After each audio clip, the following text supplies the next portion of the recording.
Leire, Kristina, Imanol, Jon eta Javi dira. Bilabona aldeko 16 eta 17 urteko gazte hauek oraindik sinetsi ezinik daude. Aurtengo maketa lehiaketako irabazleak dira. Kontzertukin da apirilen hasi ginen, da ez jakin gabe gaur goizen telefonu hartu, da olako lehiaketa irabazi dola jakitea, ez da eguneroko gauzat. Amasako Izeta estudioan maketa grabatzen ari direla eman diete sariaren berri.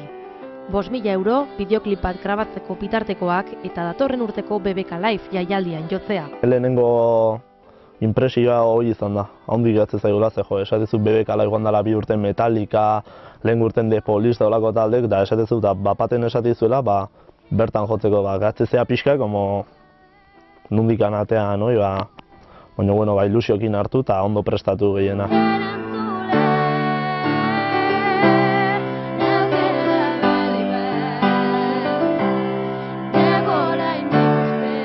Aukera berri bat kantarekin irabazi dute saria eta hain zuzen horixe izango dute hemendik aurrera. Gazteok ilusioa dute batez ere. Talde gisa ez dira veteranoak, baina musikan txikitatik dira adituak.